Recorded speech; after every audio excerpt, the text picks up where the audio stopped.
The pain you are trying to escape is the very thing that is shaping the strength that you have been praying for. My name is Ben Adejumo. I'm a professor at WCU Los Angeles, California. I teach ethics and leadership. Look, pain is horrible. This delay, this confusion, this rejection, the pressure that you can't understand. But what if it is not a punishment? What if it's a preparation towards something you don't understand yet? Many people waste the pain they are going through. Only few will learn from it. Today I want to talk to you very quickly why pain has a purpose and how to trust what this season that you are going through, how it is shaping you for something you don't know yet. The first part is that pain is a teacher, it's not an enemy. But it takes a level of understanding for you to see it that way. Pain is uncomfortable, my God, but it is not useless. Pain is going to expose your weakness. Anything you are very bad or weak at, pain will expose it. Pain will reveal what really and truly matters. Pain is going to force you to grow up. You know, growth is usually introduced by pressure. Pressure itself is a type of pain. Nobody matures accidentally. Let's be honest. Let's just say it as it is. If everything was easy, you will stay the same way. You will stay at the same place. You won't have no reason to grow. I won't leave my father's house. So in my opinion, and I believe that sometimes pain can also interrupt that comfort so that your transformation can actually start.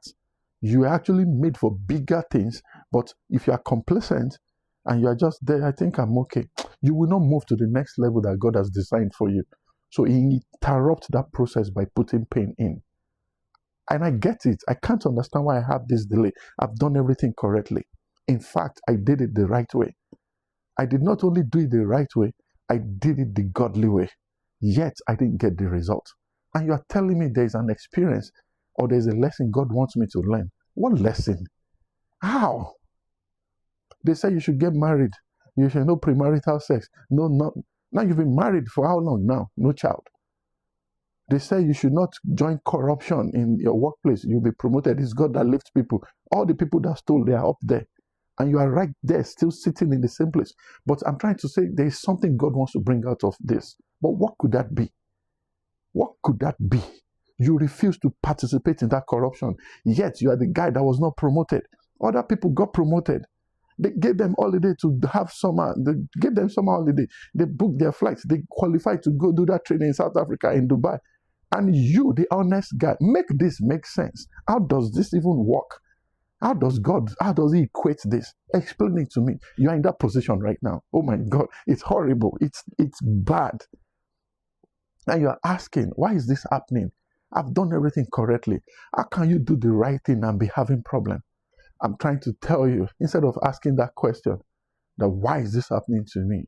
I'm encouraging you to ask questions like, what is this situation teaching me? It takes a level of understanding to do what I just said, though. It's not going to be convenient. But that is the right question to ask. From my personal experience, I know for a fact that every season shapes something very specific in my life. Every season of pain is addressing something specific in my life.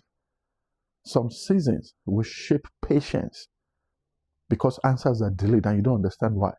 Maybe God is just trying to teach you how to wait on Him. And that's why you're not getting that result. I don't know. I'm just telling you what the way it ministered to me. Is God trying to teach me patience? But I've learned enough. I beg, God help me. Maybe it's pride in your case. Maybe it's pride that's about to take your life. It broke your rank. It broke your wings. You didn't get the next promotion. It could be. You don't know. There are things you think you will never be able to survive until it happens to you. In other words, just maybe some seasons will shape your strength, will make you stronger. Because that comfort you are used to, you don't have it anymore. Then you realize you can actually survive without the people you are depending on. Maybe that's why God is letting this happen.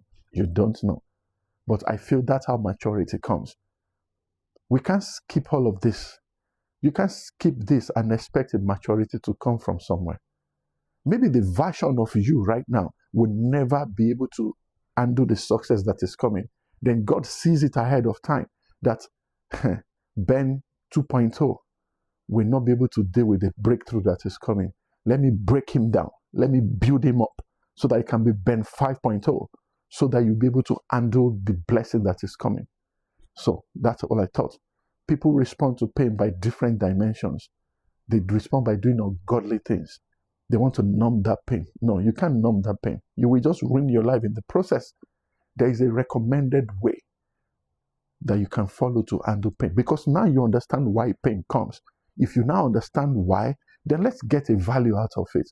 First of all, don't act like you don't numb it. Don't act like you're not having pain.